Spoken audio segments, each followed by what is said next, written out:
Jake Wild Bill McCrae had spent most of his life wandering the rugged and unforgiving deserts of the American Southwest. The world he had known was long gone, destroyed by corporate greed, pollution, and the collapse of the environment. Earth, once a place of lush forests, wide oceans, and fertile lands, had turned into a dry, barren wasteland. People fought over what little resources were left, and the remnants of human civilization struggled to survive. Jake, however, had learned how to survive in this new world. He wasn't just any ordinary man. He was a cowboy, and he knew the land better than anyone.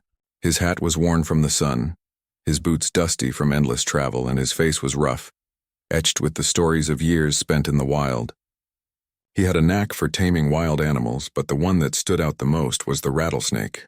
To everyone else, these creatures were dangerous, something to avoid at all costs. But to Jake, they were not just a threat. They were companions. Jake had made a name for himself in the small, scattered settlements that still clung to life in the desert. Stories of his encounters with deadly wildlife, his ability to survive against all odds, and his calm nature had spread far and wide. They called him Wild Bill in honor of the legendary cowboy who had once roamed these lands. But Jake never cared for fame or fortune.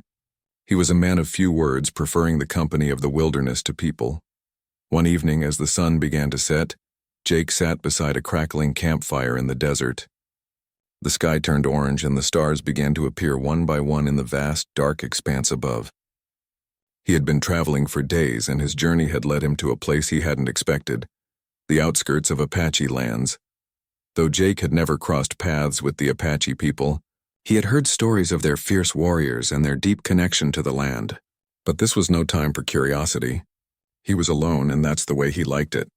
All he wanted was to rest for the night before continuing his journey eastward. As he sat, his eyes closed for a moment, he heard the soft crunch of sand behind him. A sudden rustle.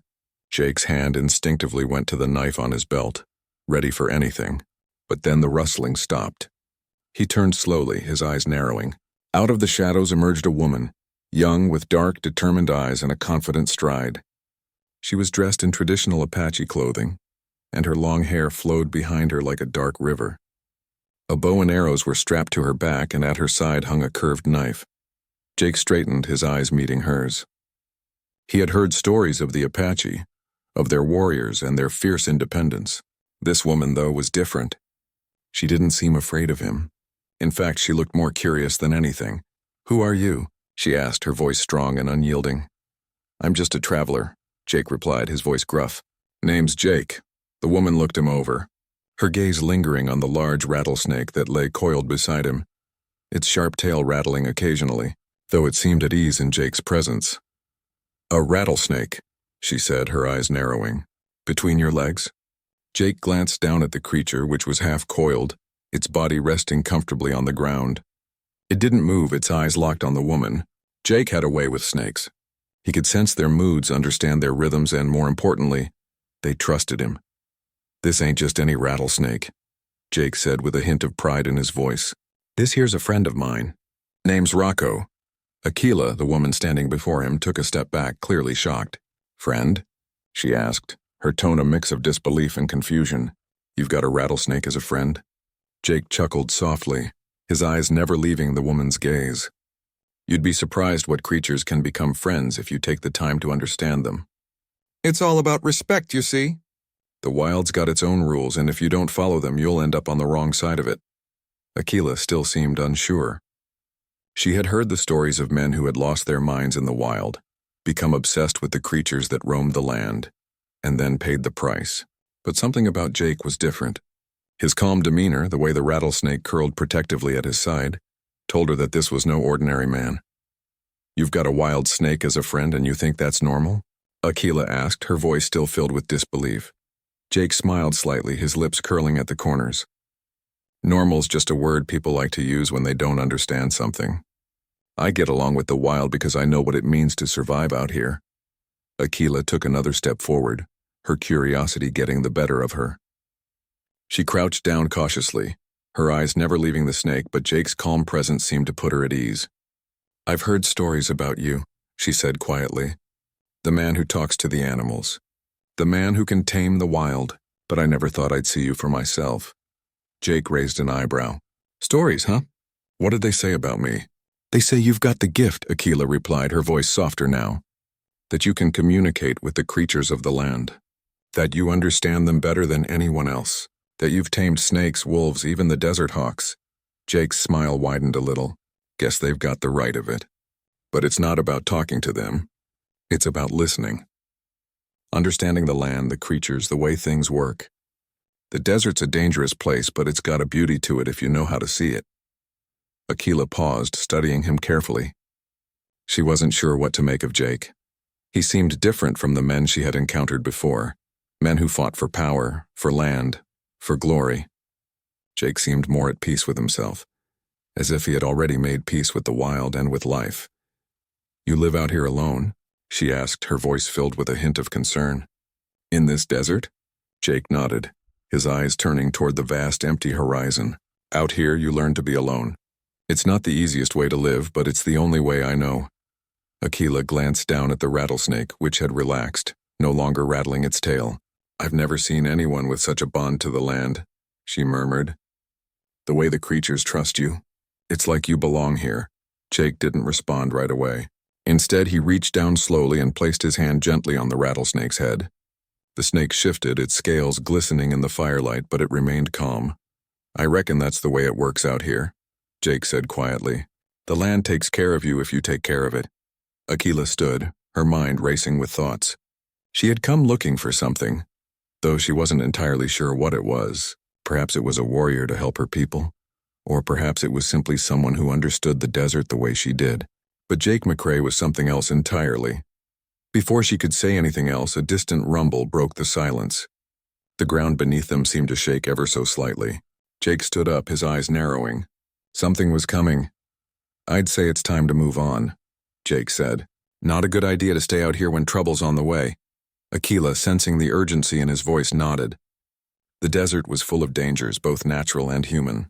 She wasn't sure why, but she felt compelled to stay with Jake. Perhaps it was his calm nature, or perhaps it was the way he had made peace with the wild. Either way, she knew one thing for sure. This was no ordinary man, and something told her that she would need his help in the days to come.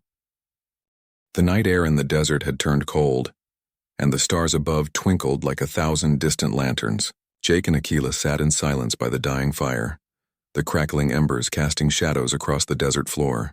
The rumble they had heard earlier had faded, but neither of them felt at ease. The wilderness, with all its beauty and danger, always seemed to hold an unspoken warning. Jake adjusted his hat, his eyes scanning the horizon. He had lived out here long enough to know when trouble was near. Akila, sitting across from him, studied him closely. She had never encountered someone like Jake before. His connection to the land was deeper than anything she had ever imagined. The rattlesnake beside him, Rocco, was only a small part of the mystery. Jake's calm demeanor, his understanding of the wild, made her wonder if he had a purpose here. If the desert had chosen him for something more than just survival. Do you think we're safe out here? Akila asked quietly, breaking the silence. Jake's gaze remained fixed on the horizon. Safe? He muttered, more to himself than to her. This land, it doesn't care about safety. It takes what it needs, and sometimes that's a man's life. You can only survive if you respect it. If you fight it, well, then you're just another piece of the dust. Akila thought about his words. She had seen firsthand how the desert took what it wanted, leaving no trace of those who didn't understand its ways. Her people had fought to protect their land for generations, but they, too, had felt the sting of defeat when faced with the forces of greed and destruction. What's coming? She asked, her voice tense. Jake turned his head, his eyes scanning the vast open space in front of them. He could feel it now. Something was out there. Something dangerous, corporate scouts, he said finally. They're never far from the land, always looking for ways to dig, drill, and destroy. And when they find something they want, they don't stop until it's theirs. Akila frowned. Corporations, she muttered, bitterness in her voice. They've taken everything from my people. The land, the water, the very life we once lived by. Jake nodded slowly. They're not after just your people, Akila. They're after the land itself, the resources buried beneath it. And they'll do anything to get it. As they sat in the dark, the distant sounds of mechanical engines reached their ears, a low hum that grew louder and louder with each passing minute. Jake stood up, his movements quick and precise. We need to move now. Akila followed his lead, her instincts kicking in. She had fought her entire life to protect her people and the land, but this was different. The corporate forces were relentless, and she knew they would stop at nothing to get what they wanted. Together, they gathered their belongings in silence. Rocco, Jake's rattlesnake, coiled up beside him as if sensing the danger approaching. Jake gently patted its head before moving toward his horse. Akila, too, gathered her bow and arrows, her face set with determination. "We'll need to stay ahead of them," Jake said. "They won't give up once they catch wind of us. But if we can get to the canyon up north, we might have a chance to slip past them." Akila nodded. The canyon was a narrow, winding passage through the desert that led to the mountains. It was difficult to navigate, but it was the perfect place to lose their pursuers if they could make it in time. The night was eerily quiet as they rode, the sound of their horses' hooves muffled by the soft desert sand. The stars above were their only light, but Jake seemed to know the way as if he had been here 1,000 times before. Akila couldn't help but marvel at his skill.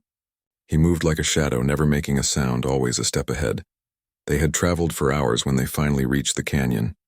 The walls rose high on either side, the path ahead dark and narrow. Jake signaled for Akila to stop, and they both dismounted. Rocco slithered out from Jake's saddlebag and coiled around his arm, his rattlesnake eyes darting to and fro, alert to the sounds around them. "This is where we make our stand," Jake said quietly. "They won't expect us to turn here. We've got the high ground, and we can watch their every move." Akila's eyes flickered toward the narrow opening at the mouth of the canyon. She had always known the land better than most, but this was different. The land was speaking to Jake in ways she couldn't fully understand. "Are you sure they'll come after us?" she asked, still uncertain. Jake glanced at her, his eyes serious. "If they want to get to you, they'll come. They'll always come. But we can turn the tables on them if we're smart." The two of them settled into the canyon shadows, waiting.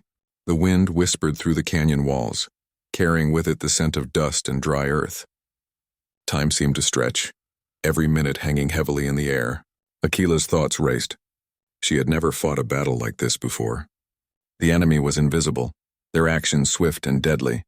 Then, as if on cue, the low hum of engines returned. This time it was louder. Much louder. "They're here," Jake muttered. Akila crouched lower, her heart pounding in her chest. The sound grew nearer, and soon the distant silhouettes of trucks and armored vehicles appeared at the mouth of the canyon. Akila's breath caught in her throat. The corporate scouts had arrived, their heavy machinery rumbling as they advanced. Jake motioned for her to stay quiet, his eyes fixed on the approaching vehicles. Rocco hissed softly in the darkness, ready to strike at a moment's notice. Akila's fingers tightened around her bow. She was ready. The land had trained her to fight to protect what was hers, and she wasn't about to let these strangers take her people's last hope without a fight. Jake spoke in a low voice. "When they're close enough, we'll make our move. Stick to the shadows. Let them get comfortable." Akila nodded, her body tense with anticipation. She could hear the rumbling of the vehicles now, their massive engines shaking the ground beneath them. They were getting closer, closing in on their position. As the first vehicle rounded the corner of the canyon, Jake made his move. He jumped from the shadows, Rocco leaping from his arm and landing on the vehicle's windshield, startling the driver. At the same moment, Akila loosed an arrow, hitting the tires of the lead vehicle and causing it to swerve. The scouts scrambled to regain control, but the attack had caught them off guard. Akila and Jake moved quickly, taking out the vehicle's tires and using the canyon's natural barriers to their advantage. The corporate scouts, now trapped, had nowhere to go. For a few moments, there was chaos. The scouts attempted to regroup, but Jake and Akila were one step ahead. They used the terrain to their advantage, staying hidden in the canyon's shadows. Every movement was calculated. Every shot was precise. Finally, the scouts retreated, realizing they were outmatched by the land itself. Jake and Akila stood victorious, but they knew this was only the beginning. As the last of the corporate vehicles disappeared into the distance, Akila turned to Jake, her expression a mix of awe and gratitude. "You were right," she said softly. "This land, it fights back when you protect it." Jake nodded, a faint smile on his lips. "It always does. It's not about fighting for the land. It's about fighting with it. The land's got a way of protecting its own." Akila stood silently for a moment, looking out over the canyon, the wind blowing through her hair. She had always believed in the strength of her people, but now she understood something deeper. With Jake by her side and with the power of the land at their back, they stood a chance. A real chance. The fight was far from over, but for the first time, Aquila felt like they could win. The land had spoken, and it had chosen its champions.